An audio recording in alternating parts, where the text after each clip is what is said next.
Great. Well, it looks, hi everyone. My name is Valerie Della Rosa, and I am the chair of the Reopening Working Group for Community Board 2. It looks like we have everyone from the committee on here, as well as some of our other CB2 board members. I'd just like to reiterate that our agenda this evening is starting off with a business session. It's a continuing discussion of a resolution in response to the extension of the Open Restaurants and Open Streets Restaurants program. Last month in October, we solicited public testimony from operators and from residents and neighborhood groups as well. That was the forum to have spoken testimony. This is a business session for this portion of the meeting regarding the open restaurants program and outdoor dining in general. We reached out last month to every operator who had given us written testimony back in June, as well as anyone who was an operator who spoke at our meeting in June. That was the forum to speak publicly. We are still accepting written testimony from everyone, which you can email to hello@cb2manhattan.org. And I'll throw that into the chat box below, but just so everyone is clear about the public testimony part of this evening, it's just not what we will be doing regarding the open restaurants program. We are still accepting written testimony. Also, the second agenda item that we have, and we have a tight timeline today because we have to wrap up before 6:30. There is another CB2 committee meeting, the Quality of Life committee, that is meeting directly after this. So we will be wrapping up shortly before that half hour after 6. So I would like to introduce the members of the committee. I know not all of them have their camera on yet, but I'll go with who I see firsthand. We have Donna Raftery, who is one of the co-chairs of the CB2 SLA committee. We have Daniel Miller, who is the first vice chair of Community Board 2. Let me see who else is. I don't see everyone's video. Joe Gallagher is also on the Reopening Working Group Committee. He is also the chair of the Quality of Life Committee for CB2, and that will be his meeting directly after this one. So we are highly incentivized, this working group, to wrap this up in a timely manner. And then we also have Bob Ely, I believe his camera is on it, who is also on the Reopening Working Group and is also one of the co-chairs of the Community Board 2 SLA committee. I'd like to first, before we start the discussion, I would just like to thank everyone who has submitted written testimony. It's been forwarded to the committee. We've received your written testimony, your pictures, your letters, and videos in some instances. So thank you for that. I know it takes a lot of time to put that together. So I'd really like to thank you for submitting those to us. They will be looked at and considered for this resolution. And I would like to thank anyone who has submitted written testimony or spoken publicly regarding this issue. I know it takes a lot of time to do that. So thank you for your continued participation in this discussion. I'd like to kind of get started with kind of what we have here at hand. I'd really like to open it up to the committee. You know, I know I forwarded you the feedback. We were still getting it up to, you know, the half an hour ago. So I know there's still a lot to be digested, but, you know, I don't think that this is not whether or not we are for or against outdoor dining. We're trying to find a way for all of us to coexist together, both the businesses and the residents. So I'd like to kind of start off with anyone on the committee who would like to get our discussion started.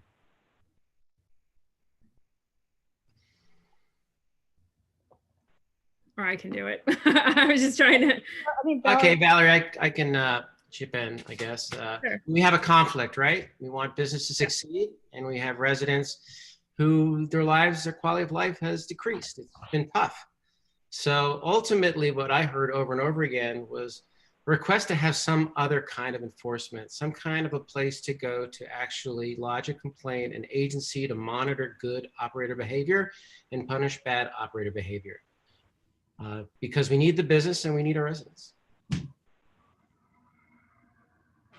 Donna, did you want to say something? I was just going to say that, you know, I think enforcement, I mean, what we keep hearing over and over is everybody supporting having restaurants open. We want our restaurants and our businesses to survive. So again, all the emails we're getting is a lack of enforcement. And we've been months into this now, and there's still a lack of enforcement on all, you know, different levels. So I see that as a huge issue, and I see it as an even larger issue as this goes forward into something they consider permanent through the winter time, to see how the winter time goes. I don't know how they can be talking about something permanent when they can't enforce what's going on now. So to me, enforcement's a huge issue, and guidelines. So I'd like to kind of want to make sure Joe or Bob, if you wanted to kick us off, right? Yeah, I don't mind speaking. Can you hear me, Val? Yep, I hear you very clear. Okay, great. Because I don't have my video on because I'm in the car. It's dark. But I think one of the things that has been repeatedly said to us is that a process took place without any input from pretty much the people that live in the city. That includes our community board. And this is a kind of you know, probably one of the number one concerns that people had is that why are we doing this without having some sort of input first? So I think that's, you know, if we're going to write a resolution, I think that has to be incorporated into our discussions. I think that is a main sticking point with many people. It's not just the decision, it's the process of going into making the decision that kind of just went right around everybody. It was an end around. People have called it a land grab, however you want to describe it. It was done without any input by anyone from the community.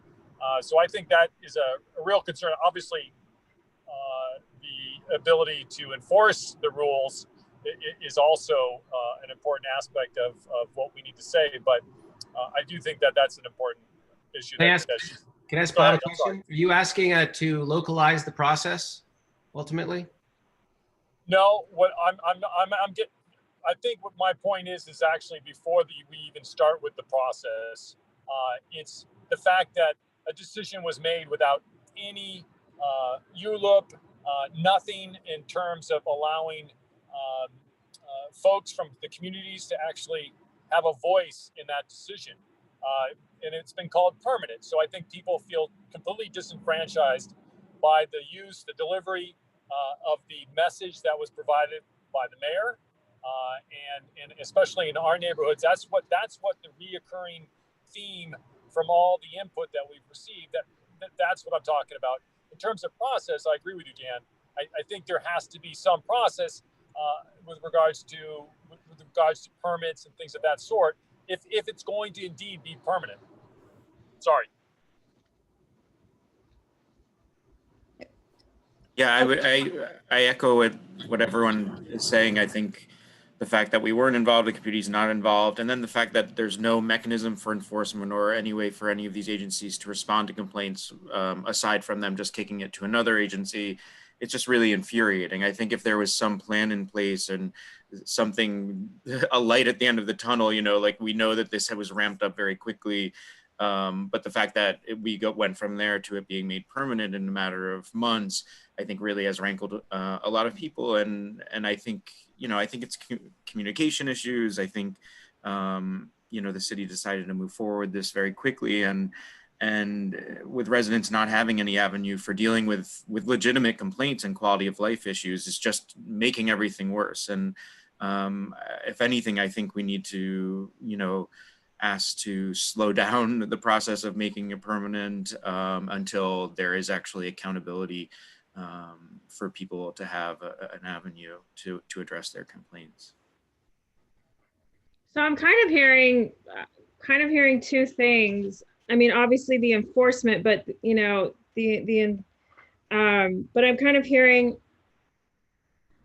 we have, you know, from the feedback, we have an evaluation of how it's going, right? We have an evaluation that no one is seeking from us on how it's, we've done a summer of this, we're about to finish a fall season of this, right? And again, with every day, with every week, there are new things, there's new structures being put in place, there's new egregious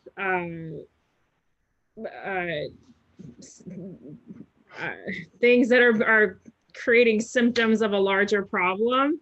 And so we kind of have to look back and evaluate, here's what worked, right? Maybe here's what didn't work. And we've got to let our city council members know this. But then we also need to create something so that we can move forward together in an equitable way, with a process in place for how we evaluate this. There is no process, you know, there is no process at all for how this is going, for, you know, enforcement can't be the, you know, we can't ask residents to be the enforcers of this. It's tiring. We need to create, I think that this reso needs to have, we need to have something in place. And that's what I think, and I'm kind of getting this from what you've said, is we need something that we're able to communicate what we've evaluated here. And then here's what we think the process moving forward should look like. Valerie, I'd like to go back to Bob's point, because I think Bob's point is more important almost than what we think and how it's gone. But how have they bypassed any input from communities in the discussion of this? Just really basically what Bob said. That to me is the biggest issue. And then under that are all our points of, if you're going forward with this X, Y, and Z, we have tons of information on that. We had that suggestions at the beginning, but the overall. Yeah, I agree. The first step should have to come to us. So I agree with Donna and Bob pretty strongly as well. Yeah, and you know, one of the things too is that we weren't asked for our input, and this just moved along. And I think the number one request should be, what's the process here, right? And you know, we support all the steps that have been done. Now we're sort of, it seems like we're still scrambling into the next phase. You know, everybody's scrambling to build things this past week, and getting a lot of feedback from residents who are very concerned. You know, there's all kinds of issues. It's just like another round of confusion, and we need to slow down for the permanency. We understand the short term, but this long term. And from my understanding, the city council still is tasked with creating the framework and the legislation to make this permanent. You know, so that's not in place. And what we'd like to do, right, is ask for the process of how we can be involved in that discussion, particularly, I think, as it relates to some of the areas which have not traditionally had outdoor dining as part of them, and you know, the communities that were not expecting that, whether it be the narrow sidewalk areas, whether it be the residential areas. You know, there's a whole host of those areas in our community board in particular that I think deserve some extra attention and discussion. And you know, it's as I was talking to David Gruber earlier today, it's not a one size fits all for, you know, every borough in the city. We've got some pretty specific areas, and that's why we had such a detailed resolution in support of this early on. You know, was identifying all those areas. Thanks, Carter. Thanks for that. I mean, so it sounds like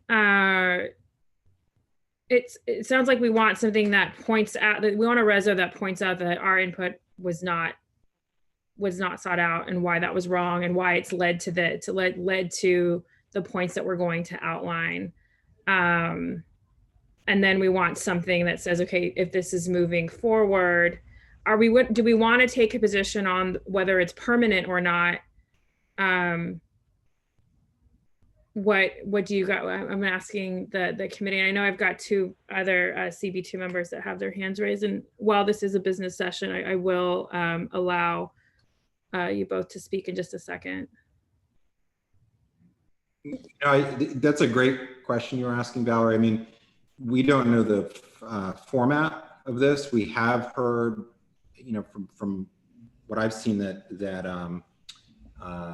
the agency that I forget all the exact Department of Worker Protection, whoever the successor to DCA is, you know, will go back to overseeing sidewalk cafes, is my understanding, and then DOT, from my understanding, is going to be overseeing the roadbed portion of this. But until we have a framework, it's hard to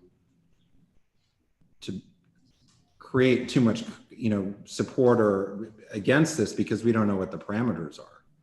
You know, I was just going to add to that. I think whether it's temporary or it's permanent, it should, we need rules and regulations in place, period. I mean, residents are suffering, and we have to get the community voices heard. Yeah, I would say, I think if we're, you know, deciding between calling, you know, supporting it being permanent or not, say we want to see a year of all 4 seasons and have an opportunity for community involvement. But I mean, in the full board meeting last month, when I think I asked the Speaker Johnson's representative if it's permanent or something needs to change legislatively before that happens, and he didn't have an answer for us. So it's not even clear whether this is already permanent or not. So I don't think we should be supporting permanency until we even know what the process is for that. Yeah, I mean, the legislation, right? That was a great question to ask, Joe. I know that the current legislation that's at hand, that was passed in the city council, that's now on the mayor's desk to sign, has the sidewalk, the self-certified sidewalk, until September 30th, 2021, which then after that point, DCWP will oversee that sidewalk portion, and then the roadbed at that point is then permanent. That's my understanding of that legislation in kind of one sentence. Okay, so we want to propose a set amount of time to be able to speak on how it went, and to be able to and to create a framework for what our role is in this ever evolving process. That a framework hasn't been created yet, but we would like to be partners with these with the city, with the agencies, to make sure that this is an equitable solution for both businesses and residents. Right? That kind of sounds. I'll go ahead and David Gruber. Thank you, Valerie, for allowing me to speak during your business session. I've been really involved with this. A lot of community groups have somehow put me in the middle of things. Look, we all know the restaurants are a great economic necessity in New York City, and we all wanted to help. Administratively, this was done, and it was done quickly to cut through the red tape. There was no time to waste, and I was okay with that. But now, you know, this COVID will come to an end at some point, sooner hopefully than later. And so when the restaurants are allowed to have full capacity indoors. I'm not sure why we've moved from an administrative decision, i.e. out of the mayor's office, to a legislative decision, i.e. the city council, passing a law. There's no reason for it. We need to take what we've learned and we need to evaluate what was good about it, what was bad about it, what the problems were. But I don't see having curbside outdoor dining once it's allowed to have full dining inside your restaurants. And I always thought this was an emergency measure.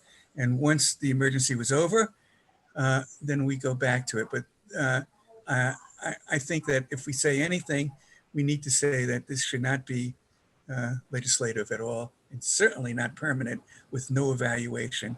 We are the boots on the ground for the community. And by the way, I want to say that CB2 has more outdoor tables than any other community board in the city. This is we've known this for many years.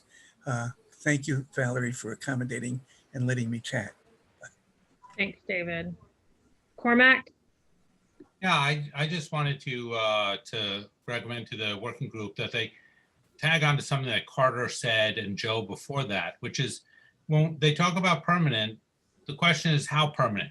Permanent for who? Permanent in what way? The way to look at any public program is, what's the policy aim and is it, is it achieving it? Will it achieve it? So to David's point, right? So as a temporary thing, it was a temporary thing to throw a lifeline to places, and it seems to be working out pretty good at that. But when we look at it as a permanent, we should think about what it's for. Now, if it's to keep the businesses, the restaurants and bars, I should say, who have gone through COVID, right, alive in a soft market thereafter, then that raises certain questions like, okay, should it apply to businesses that were not in business during the COVID crisis, so that not in business from March or not in business right now? Should it apply, if it does apply to other business, should it apply to spaces that are not, right? Because as I think all of you know from the zoning, most retail spaces will allow food and beverage use, but many commercial spaces right now are not food and beverage, they're retail. So should it apply to those spaces? We're already on the SLA committee getting requests from people, right, who want to reopen what are, so far it's not virgin spaces, but closed restaurant spaces and things, with the sidewalk thing. I mean, is that appropriate? Is that the policy end? Is that an appropriate thing? If you think about, we used a lot of talk earlier on this call about how we all want to support the businesses, but all the businesses or just the restaurants? Because if as the New York Times was saying just the other day, Peter Wells, who's a big supporter of this, was saying that if add all this capacity to the restaurants, right, you're actually going to increase very much the value and therefore the rent it'll bear for all the restaurants.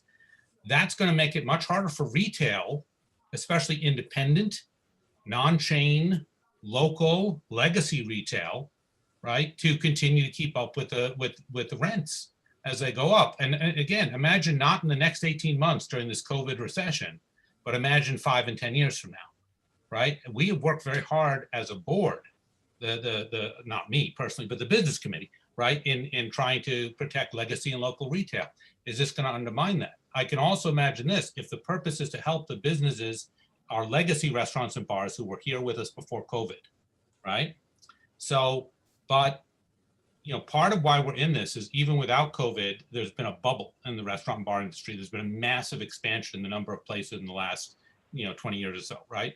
So if there's a limit on how much can be sustained over the next few years, once we get out of COVID and the emergency measures are lifted, right? Are we actually serving them by creating a situation in which anybody new opening a place at any other place gets this? I mean, aren't we basically going to the people who have survived it with our help with the sidewalk cafes and saying to them, hey, you've survived it, but now in this soft and difficult market, we're going to dump lots of competition on you out there with more things. So, I mean, I really think that there are deeper questions about what the policy is trying to achieve that should really be looked at. Doesn't mean, by the way, I'm waving off the really important things you guys are talking about enforcement and all, because I'm totally with you on it. And there are other things I have, but I've talked for a bunch, so I'm going to stop. Thank you. I just pick up what Cormac said. I think it's a good point, is that this situation is morphing. There is no such thing as permanency. It's crazy to call it permanent. Mhm. And all the points that everyone mentioned, within CB2, there are historical places and there are others that are more business oriented. Everything is unique.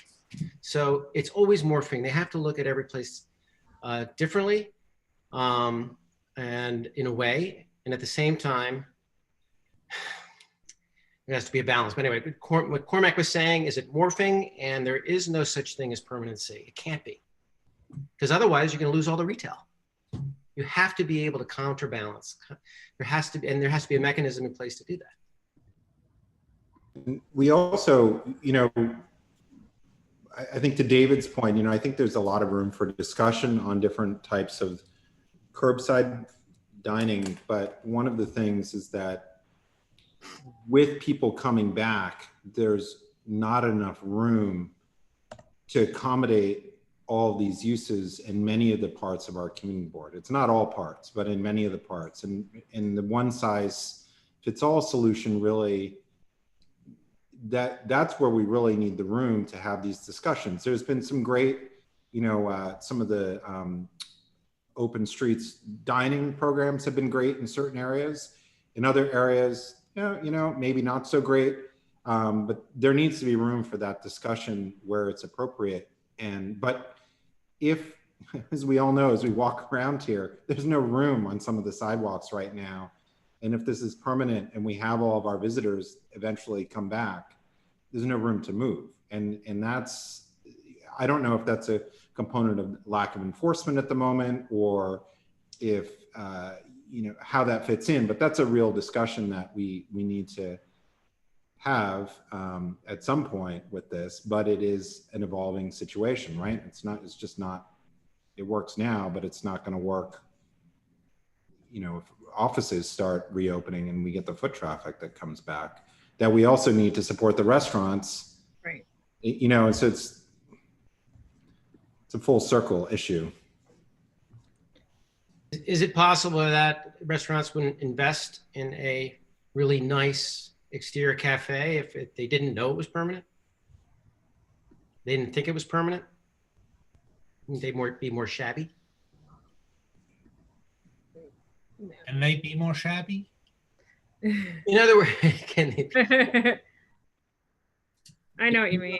There's some really nice enclosures and people have obviously invested in them, and we've certainly in the last 2 weeks, we've really seen that. I think, there's some very nice enclosures, but they're more akin to, enclosed sidewalk cafes, right? Which have their own requirements, which we're not seeing as part of the current program. There aren't rules that are in place for the enclosed sidewalk cafes that already exist. I mean, Joe, we haven't heard any enclosed sidewalk cafes in a long time, right? The applications for those, because there's so much controversy with respect to taking up sidewalk space. But now they've proliferated everywhere. We've known this is an issue in the past, and it obviously begs a pretty extensive conversation with respect to basically buildings out on the sidewalk, which. Right. And there's that question of, there's so many variations of what a structure is. There's structures that are purely in the roadbed. There are structures that have an awning that extends from the building exterior all the way to the edge of the sidewalk, enclosed in as much that the public sidewalk is now encumbered by a structure that you can still walk through, but it is not the 8-foot space. It's tables on both sides and it's enclosed. So when a resident is trying to walk through and not walk in the street, not walk in a bike lane, and I'm sure someone can probably guess of a place I'm talking about, but that's a problem. I mean, that's public space. The sidewalk is not given permanently. And, with a bike lane there in that specific instance, you know, that's where our solution proposed back in June was, how can we create alternate spaces for these restaurants? But I won't labor on that too much. Well, you bring up a good point, Valerie, is that there are some cafes that have gone up in non-restaurants. They've been hijacked, these spaces, and there's not even an operation. I mean, I'm right across from one right now. Just happens to be in CB1, but they're in the village as well. So they're, you know, they're basically taking the area, and there's no legitimate business yet, because maybe down the road there will be. That has to stop. Yeah, Absolutely right, Dan.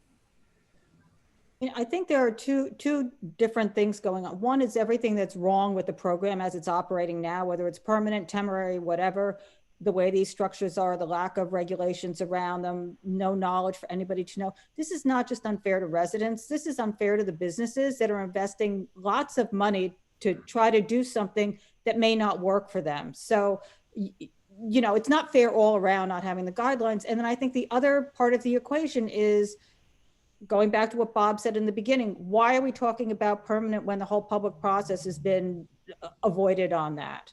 So yeah. Why get too into the weeds when if one of our statements is, if this is a permanent thing, we need a broader discussion about how you're going about making this permanent. What is the discussion involved around that? And then the separate issue in my mind is the same sort of issue we had during the summer, the guidelines we put up for summer dining. How are you going to make this roadbed sidewalk cafe dining work in a winter time, irrespective of whether it's permanent or just what we're all going to go through for the next 4 months? For all the residents, the visitors, and the businesses. Right. I'm seeing a lot of things happening in the comments. Yeah, I mean, it's clear guidance for the restaurants. No one on this call wants a restaurant to have to take a structure down. It says that there wasn't clear enough guidance from the beginning, and I think that you know, it's unfortunate, because I definitely don't. That's not the goal, is to you know, but it's unfortunate that everyone's just kind of going gangbusters, and then to have to use enforcement to draw back, and people have spent their hard-earned money on these structures. It's left operators and residents in a very bad place, I think. As far as, so we kind of talked about the structures a little bit. Do we want this reso to get into some of this, to take you know, or do we need to just be more broad about the process and the evaluation, because I have a feeling this is just one of many down the road, because this is an ongoing discussion, but we need a reso for this right now, for the process, and for kind of what we're going through right now. And it is, you know, it's Bob Ely that, you know, has said, you know, permanent is permanent until it's not. And so that's just not as any sort of threat or anything, but it is what it is. I mean, what is permanent in the time of COVID in general? You know, everything is changing. So before who are we directing it to? Let's just, before we get too far ahead. So I think that the will be our 3 city council members, to the mayor, and then to the chair of the specific committees in city council, right? That would be business licensing, and I don't know if there's anybody else. That would be the appropriate SBS. Okay, and SBS, right? And then what about, like, are we going to want to put it to DOT or is that because we're sending it to the DOT issue? You're right. It should go to DOT, DCWP. Yeah. Sanitation, DOB, like do we want to, you know? Well, that's the reason I was asking, because let's narrow down the issues that we want to address in this specific reso. I mean, we can certainly have more that we bring up later on, but let's not cover the whole world, because we really want to ensure that we have a process for our voice to be in this, right? We want this discussion to happen, and where is that discussion going to happen? And that seems to be not quite clear yet because the legislation is not in place to support this theory of permanent. And so that's our end goal right here, is to create that the area place to have the conversation. Not. I don't understand why we can't reject permanent since we're in a morphing situation. I just don't understand why our resolution rejects the idea of it being permanent. It's a morphing situation. We're going to be meeting monthly and we're going to follow the process to make it better. And we need to have a voice. That's the message. Dan, are you proposing that we should take a position against it being permanent? Yeah, I think it should not. We should say we reject it being permanent. And we absolutely do. Because don't we? Who says it's permanent? We absolutely, everything I've heard is the situation is changing. There are no rules. You can't make something permanent that's not working. So just to be clear, we have a permanent outdoor dining scenario and rules in place, right? So that's the sidewalk cafe rules. So what we're talking about is sort of the extension beyond that, is the part that needs further discussion. And it doesn't mean that we can't evolve outdoor dining under the existing program, but we're not, you're suggesting sort of rejecting some of the throw everything out as permanent. Things need to be improved. Right. But how can you make something permanent that needs improvement? It's morphing. We're going to continue with the program. We support the idea of it, but it's currently not working for so many people. So I'll just give an example of something there. City Council had a bill, I don't know if it's still in place. They wanted to take out the architectural drawings for sidewalk cafes because of the costs to the applicants, which I think is very, that's a very reasonable request. But on the flip side, as Joe knows, that those discussions when reviewing those plans create the egress, right? Or the movement on the sidewalks around things. And so those are some of the things that will come up as we go along, right? I'm just trying to think how we fit this all together, right? And so I think maybe, Dan, you're right that's the place as we start by taking a position on the other areas that it's not quite ready. I think we got to slow down the legislation, and say we need to evaluate before we legislate something permanent, whatever permanent means. That's what I think we need to say. Say that one more time, David. Sorry? Can you repeat that? I think we need to have a reso that says, halt on the legislation. We need to evaluate administratively what has happened. We've gone through seasons now. We have no evaluation of the good, the bad, the indifferent, what's worked, what hasn't worked. And yet there's a sort of steamroller locomotion to make it permanent legislatively by law, not by administration. And I think that we need to come out against that. That's what I think. Great, thank you. I just want to quickly do a time check, just real quick. It's 6:10. I'm going to ask the committee if you are okay with us tabling the introduction to the open storefronts until next month, if that's all right with everyone. I'd like to just use the rest of our time together. And then if anyone in the attendee list is, if anyone in the attendee list has their hand raised, please know that this was a stated meeting as a business session, and we are not taking public testimony speakers this evening, but you can write to hello@cb2manhattan.org and your comments will get distributed to the committee. William, you haven't, I see you have your hand raised. Yeah, mine was kind of just a clarifying question, and conversation kind of moved in a different way, but I was going to ask, do you plan on addressing in the reso both the open restaurants and open streets programs? Because they're two separate programs, each with its different set of challenges. And I think they were both announced that they were supposed to be made permanent. So, to me, there's a big difference between a permanent open restaurants program with all of the structures on the sidewalks and a program where you say something like from June 1st to August 31st, 5 to 9 p.m. on Friday and Saturday night, you can use a little bit of a closed street space for a restaurant. I think they're very different. And maybe it's too early, but I just wanted to point that out. It's two different programs. That's a great point. It sounds like the committee was generally talking of an overall statement that wouldn't address each, but it's a really good point in terms of there are streets that we have received feedback on where the residents just feel devastated that there was no input on. Now they live on an open street restaurants. Does anyone have any thoughts on that? Yeah, my thought is you really want to do jointly with Shirley. If we did take that direction and put a statement about it, I think that we'd want her input and that committee's input. Because they've done a lot of work on University and 12th Street and 13th Street. There's a lot of knowledge there. But I don't think it's right for this month. I think it's something that we have to continue working on, William. But it's a very important point. They do work together.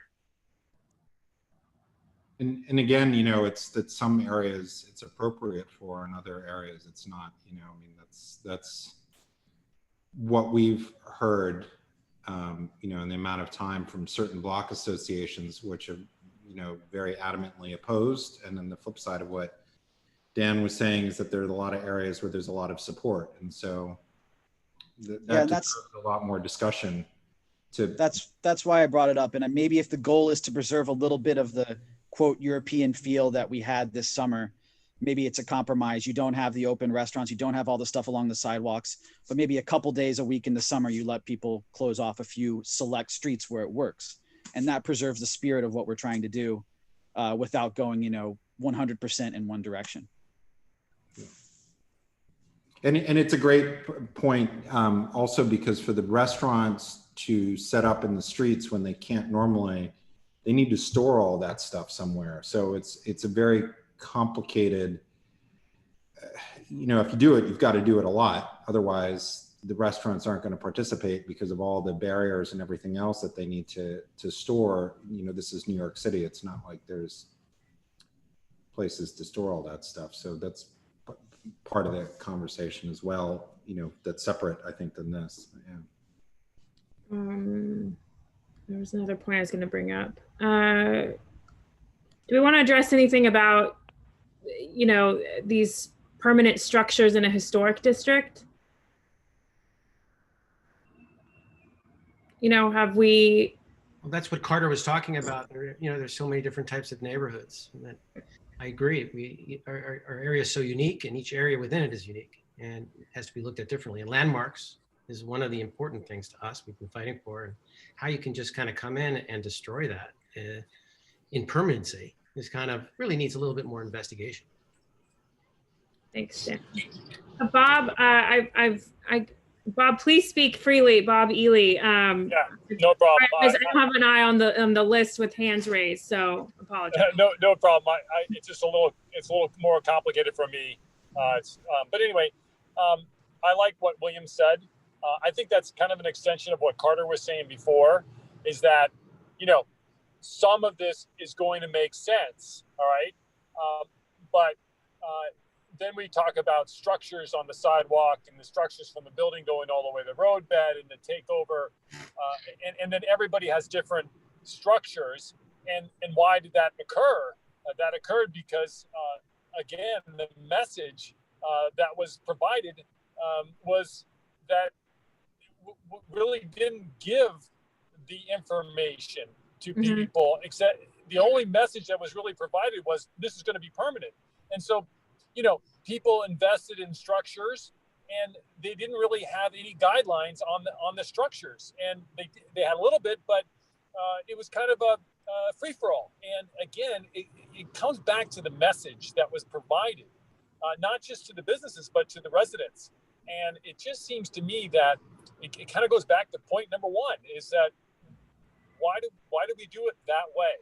And it's almost like a slap on the hand, but that was just poorly done. It was ill-conceived from the very get-go.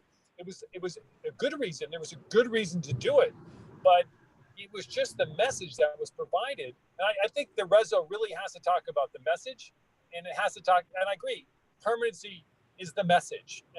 And that's what threw people off. And that's what made people upset. And also, you know, think about it. All those structures are because the message was, go for it, you know, do it.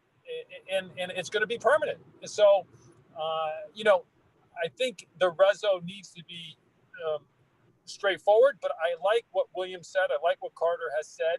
I think there has to be something there that gives, you know, an understanding that there is a way. There's a way to get to another place which is beneficial to business and isn't going to be too much of a strain. But the way it was done, the message that was provided was simply wrong, and it was without input. And so you should invite input. We have plenty of time. You know, that's my 2 cents. Thank you, Bob. Yeah, I agree. I agree that there needs to be more input, and I agree with all of that. That, you know, I think there is a way to get to a solution here that will not be a strain on businesses, but that will also restore quality of life for residents. But it's going to take a partnership with the city to work with us on that, and we'll just have to make that clear in this resolution of how we see that approach. I also think that another point. A lot of comments. Yes, I will yield to anyone else that would like to speak. I need a second to gather my thoughts. You know, one of the other things I think that's important is just the, you know, for us, and you know, a lot of you have been here a long time, the diversity of businesses has declined dramatically, and that we're much more of a monoculture on food and beverage. And that's not necessarily the healthiest thing, but, you know, as we discussed earlier, there's been really a huge push to help one industry, and that's not helpful as we rebuild, because we frankly don't have enough foot traffic in our community to support that many restaurants.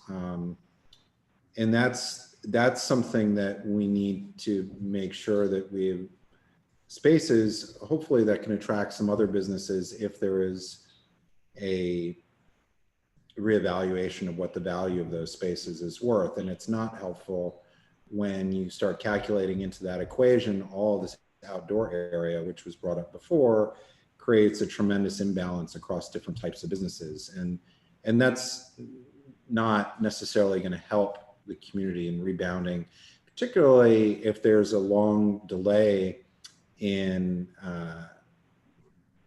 the return of foot traffic, you know, into our community and visitors. I mean, tourism is obviously going to be down for some time. Office workers, we're not sure what that calculation is going to be. But if you just take 40% less foot traffic or 50% less foot traffic for coming time period, it's going to be a very different outlook. And we need to create an environment so that other businesses will come and open up, and perhaps some diversity, and maybe the economics have changed, that there is a role for that diversity of businesses. So since Valerie, you invited anybody to chime in, I'm going to chime in again here, which is, it sounds to me in your discussion about resolution, I want to go back to something Donna said earlier, that there are 2 things here that you're talking about. You're talking about the impacts that we've seen, right? And the problems with the current arrangement and impacts, right? And then you also have concerns like that Bob and other and you know, other people here like Dan and things have raised about permanency and what that looks like, and what the meta forces that Carter was just talking about are in terms of policy, right? Permanent policy versus the impacts that we have, you know, the immediate impacts. That sounds to me like maybe it's 2 different resolutions. Right? I mean, I don't want to sit here being the person that says to the chair of the board is making more work when I'm not on this committee. But it does sound to me like that might be 2 separate resolutions if you want to have clear messages, right? And clearly state what you're trying to do, rather than something that's just a laundry list mishmash of a bunch of things. And the only other thing I was going to say is I agree with William that there are different programs, Open Streets and Open Dining. And as I was saying before, the purpose of the program is important and we need to look at, right? I mean, when they announced Open Streets, the announced purpose of Open Streets was to give everybody more space to walk and social distance from each other. Right. Which is not putting a bunch of tables and things in it to put more people on the street or closer together. So I do think that they need to be evaluated totally differently. It's just a thought for you folks. So, I'm gonna do one last thought. With great respect to my friend Bob Ely and a lot of other people I've heard here before, it is true that a lot of the guidance has been a mishmash because it was vague. They threw this program together and they didn't think it through. But there's a certain level at which we're also alibying. Some of the guidance has been pretty clear, and the guidance that has been being clear has been no better at being complied with or followed than the stuff that's been confusing. You know, I mean, they put out pictures and diagrams that said big words, no tables along the curbside. You know, some of the guidance is clear and it's not being complied with anyway. And we just not go overboard with saying it's all the fault of a bunch of bureaucrats. I'm just saying. So thank you, Cormac. We're coming close on time. We have a little less than 7 minutes. So I am going to ask for a vote in 1 second, but do we want to put any sort of stopgap in place of until once indoor dining is at 100% something, or do we want that as part of what we, that's an interesting point someone brought up in the chat, so I'm just going to throw that out there. But as far as what we're voting on here, it sounds like we want, you know, I'm going to ask the committee, do we want a resolution that is against the permanence of this program? Or do we want to say, instead of being against, that we're not ready to support any permanent programs until I don't, you know, just one thing I want to point out, we should also make sure the resolution is clear on the protection of existing businesses versus the development of future businesses, because, you know, this program is here to save the members of our community who are neighbors, who are the businesses here.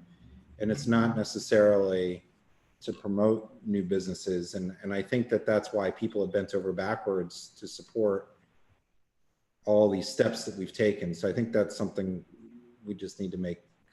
I don't know, we're trying to promote business, and if a restaurant goes out of business and somebody else comes in to buy it and it's a different owner, we're going to say they can't have the same thing as the previous if it's been not at all. That's not what I'm suggesting. I'm just saying the steps, yeah. You know, that right now that's why we have supported everything, but the larger conversation is, you know, is across the community, right? It's the you know, the 3 storefronts in a row.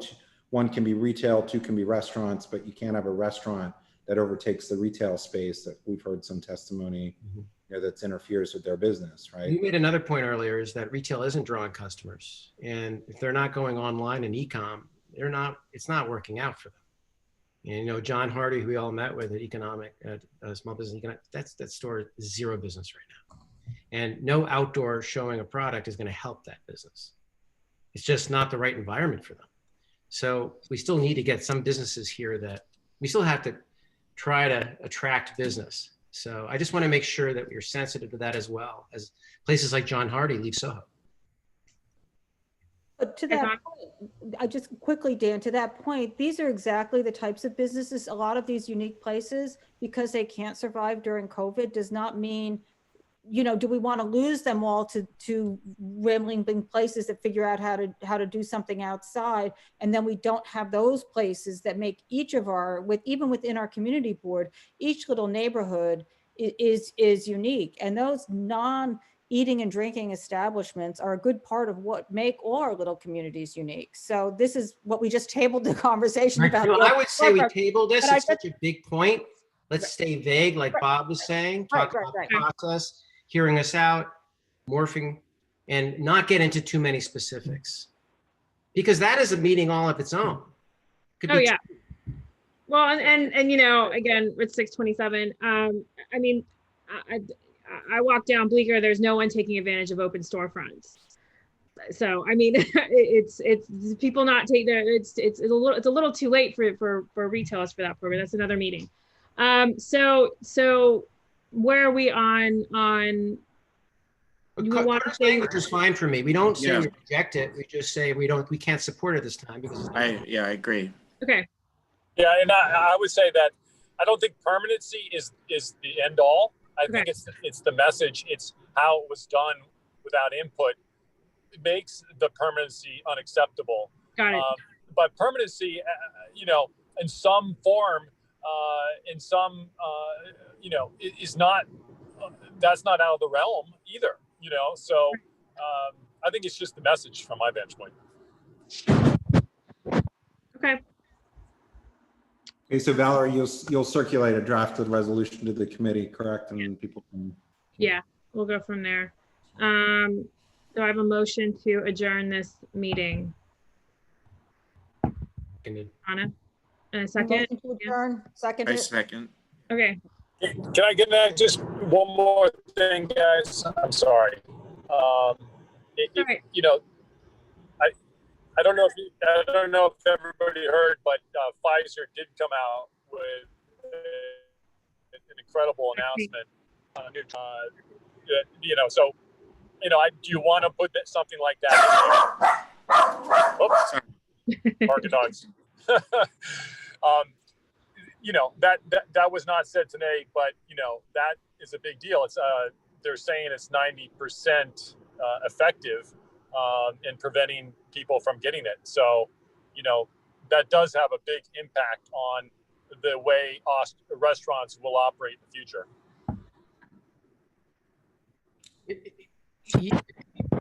Yes, but we're not actually going down that. We're not going down that road.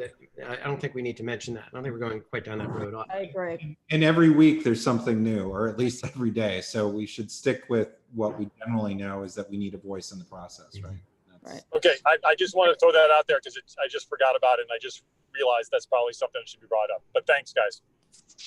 All right. I'm gonna have to adjourn this meeting because I had motions to adjourn it, and it is 6:29. So thank you all very much. Well done, Valerie, keeping on time. Thank you, everybody. Thank you to the Bye. public for joining us as well. Thanks. Bye.